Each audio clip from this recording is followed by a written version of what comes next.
আমাদের দেশে বলে সেহরি খাওয়া, এটা ভুল কথা। কথাটা হবে কি? সাহারি খাওয়া। এই সাহারিরে আমরা সেহরি বলি। আচ্ছা, সেহরি আর সাহারির পার্থক্যটা আপনাদের বুঝাই একটু। সেহের মানে জাদু। সেহের মানে কি? জাদু। সেহরি যদি বলেন তাহলে আপনি জাদু খাইলেন। কি বলেন? জাদু তো খান না, খান তো সাহারি। ভোর রাত্রের ভাত তরকারিটারে সাহারি বলে। এটারে বাংলায়ও বলতে পারেন, ভোর রাত্রের খানাকে কি বলে? সাহুর। অতএব শব্দটা আসলে সাহারি, কিন্তু সারা দেশে আমরা উল্টাটা মুখস্থ হয়ে গেছে সবাই। সেটা কি বলি আমরা? সেহরি। সেহরি, সেহরি না, শব্দটা কি? সাহারি বা সাহুর, মানে ভোর রাত্রের খানা। এই ভোর রাত্রের খানা সাহারি না খাইলে রোজা হবে?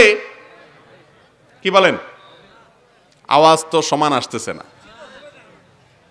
সাহারি না খাইলে রোজা হবে না, এই মতে যারা আছেন হাত তোলেন।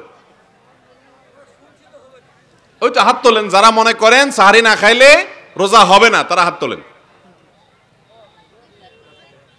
ভয় ভয় তুলতেছে, কিছু লোক অর্ধেক উড়াইতেছে। আচ্ছা নামান, বোঝা গেছে এই গ্রুপের লোক কম। হ্যাঁ ভাই, এটা ভুল ধারণা। আমরা অনেকে মনে করি সাহারি না খাইলে রোজা হয় না। সাহারি না খাইলেও কি হবে? রোজা হয়ে যাবে। একজনের ভোর রাত্রে ঘুম ভাঙলো না, সে সাহারি খাওয়ার জন্য শুইছে নিয়ত করে, ভাত তরকারি রান্না করে শুইছে, কিন্তু বেচারার ঘুম ভাঙে নাই, ঘুম গভীর হয়ে গেছে, ফজরের আজান শুনে ঘুম ভেঙে গেছে। এই লোকের রোজা হবে ইনশাআল্লাহ, রোজা হবে। সাহারি না খাইলেও কি হয়? রোজা। কিন্তু যদি কেউ সাহারি খায় তাহলে সেক্ষেত্রে তার রোজা আরো ভালোভাবে হবে। সাহারি খাওয়া সুন্নাত। সাহারি খাওয়া কি? বুখারীর হাদিসে আসছে রাসূল আকরাম সাল্লাল্লাহু আলাইহি ওয়াসাল্লাম বলেছেন, তাসাহারু, তোমরা সাহারি খানা খাইবা রোজার মাসে বা রোজা রাখার সময়। ফাইন্না ফিস সাহুরি বারাকা, কারণ সাহারির খানার মধ্যে বরকত আছে। কি আছে? মানুষ বরকতের জন্য ওই মাজারের খানা খুঁজে। মাজারের খানায় বরকত আছে, কোনো কোরআনে হাদিসে কোথাও বলে নাই। কিন্তু আপনি রোজা রাখবেন, রোজাদার ভাই, ভোর রাত্রে আপনার বাসায় যে ভাত তরকারি আছে, যাই আছে, ওইটা যখন খাবেন ওইটার মধ্যে বরকত আছে, আপনার রোগবালাই ভালো হবে, আল্লাহ আপনাকে সুস্থতা দিবেন, সব ধরনের কল্যাণ আছে। এই জন্য সাহারি খাওয়া সুন্নাত। সাহারি খাবেন তো ইনশাআল্লাহ। অনেকের বদভ্যাস আছে, বলে যে ভোর রাত্রে উঠতে কষ্ট হয়, এই জন্য সন্ধ্যা রাত্রে ঠেসে ঠেসে ভালো করে খায়া নেয়, আর ভোর রাত্রে উঠে না, বলে যে এখানে সেরে ফেলবো। ইচ্ছাকৃতভাবে সাহারি না খায় এভাবে থাকা ঠিক না। কিন্তু কোনো কারণে যদি বাদ যায় সাহারি, তারপরেও রোজা রাখতে হবে। এখন কেউ বলবেন যে সাহারি যদি না খাই ভোর রাত্রে, তাহলে রোজা রাখবো কেমনে? মরে যাব না? সাহারি না খায় রোজা রাখলে কি মরে যায় মানুষ? আমাদের জীবনে বহুত তো রাখছি আমরা, কই মরে যাই নাই তো। শয়তান এগুলো আমাদেরকে বুঝায়। সাহারির জন্য একটা সুন্নতের কথা বলি, যেটা হয়তো অনেকে শুনেন নাই এর আগে। সাহারিতে আপনি ভাত তরকারি যাই খান না খান, একটা হইলো খেজুর খাবেন, যদি আপনার বাসায় থাকে, না থাকলে জরুরি না। কারণ রাসূল করিম সাল্লাল্লাহু আলাইহি সাল্লাম বলেছেন, নি'মাস সাহুরুল মুমিনি আত-তামার, ইমানদারের সবচেয়ে উত্তম সাহারি হলো খেজুর। কি? খেজুরে প্রচুর খাদ্য শক্তি থাকে। আপনি খেজুর যদি সাহারির সময় খান, সারাদিন প্রচুর পরিমাণে স্টামিনা পাবেন শরীরে, প্রচুর পরিমাণে শক্তি, এবং আপনি প্রচুর পরিমাণে শরীরে তাকত পাবেন ইনশাআল্লাহ। এই জন্য সাহারিতে একটু হলো খেজুর খাবেন। সাহারি দেরিতে করা, ইফতার তাড়াতাড়ি করা, সাহারি দেরিতে করা। 5 নম্বরটা হলো ইফতার করাটা একটা আমল, আর 6 নম্বর হলো ইফতারটা তাড়াতাড়ি করবেন, আর সাহারিটা ভোর রাত্রে দেরিতে খাবেন। এই একটা আমল গ্রামে আপনাদের এলাকাতেও খোঁজ নিয়ে দেখেন বেশিরভাগ মানুষ করে না। সাহারি খায় রাত 12টা বাজে। কয়টায় খায়? 12টা 1টা। অনেক মুরব্বীরা আছে 12টা 1টার দিকে খাইয়া বইয়া থাকে যে বাবা রিস্ক নিয়ে লাভ কি। এটা হলো বেশি সতর্কতা।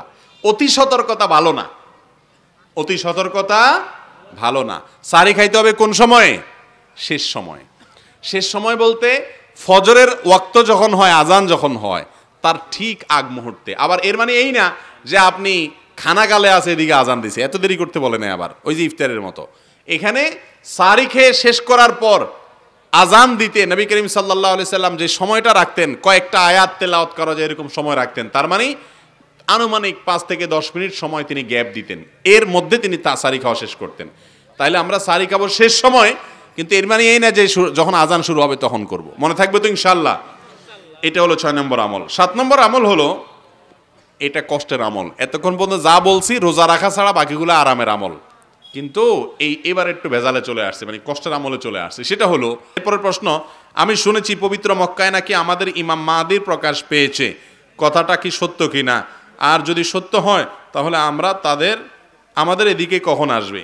ভাই, ইমাম মাহদি একজন প্রকাশ পাইছে, তার বাড়ি হলো টঙ্গী।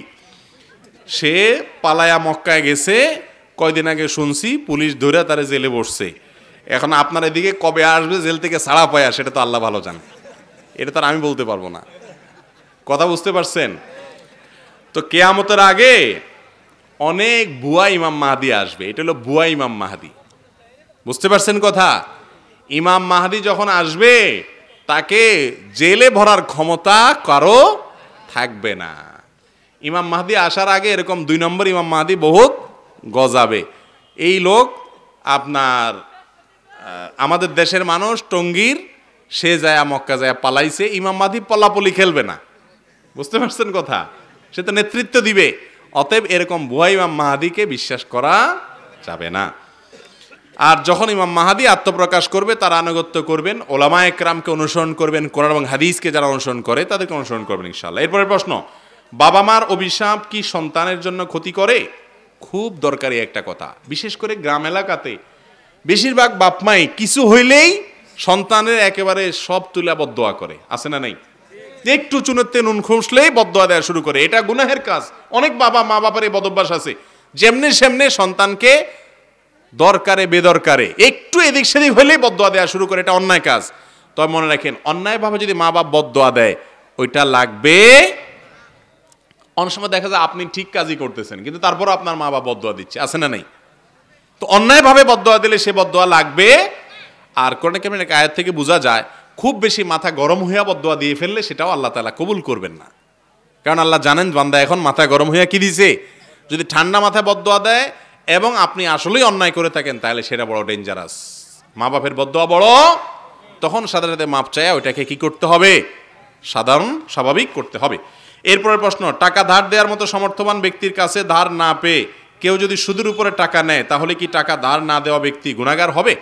দেখেন, একজন আপনার কাছে টাকা হাওলাত চাইছে, আপনি হাওলাত না দেওয়ার কারণে সে যদি সুদে লোন নেয়, আপনি গুনাহগার হবেন কিনা? উত্তর হলো, যদি লোকটা ভালো মানুষ হয়, আপনার টাকা সে টাইম মতো দিয়ে দিবে, এরকম সৎ মানুষ হয়, তাহলে সেক্ষেত্রে আপনি তাকে হাওলাত দেওয়া উচিত। হাওলাত দিলে সওয়াব হয়। কোন কোন হাদিসে আসছে, দান করলে যেরকম সওয়াব হয় হাওলাত করলে ওইরকম সওয়াব হয়, বা তার চেয়ে বেশি সওয়াব হয় কোন কোন ক্ষেত্রে। এই অনেক লোক আছে জানে এই লোকটা টাইম মতো দিবে, তা হাওলাত দেয় না কেন? কারণ বখিল, কৃপণ। লোকটা কি? কৃপণ। অথচ মানুষকে হাওলাত দেওয়া সওয়াবের কাজ। এখন যারা হাওলাত দিবেন, মুশকিল হলো বেশিরভাগ লোক হাওলাত কেন দেয় না? কারণ জানে হাওলাত দিলে আর ফেরত পাওয়া। আজকাল যে একবার হাওলাত নিতে জানে সে আর পাওনাদারকে আর চিনেও না। হাওলাত দেওয়ার পরে যদি টাকা চায় মানে যে ভিক্ষা চায়, ঠিক না? ঠিক, সম্পর্কই নষ্ট হয়ে যায়। একটা হাদিস শুনেন, নবীজি সাল্লাল্লাহু আলাইহি সাল্লাম বলেছেন, তোমাদের ভিতরে সবচাইতে উত্তম ব্যক্তি সে আহসানুকুম কদাআ, যে ব্যক্তি হাওলাত নেওয়ার পরে, ধার নেওয়ার পরে টাকা পরিশোধটা সময় মতো করে দিতে পারে, ভালো মানুষের পরিচয় দেয়, সে হলো আসল ভালো মানুষ।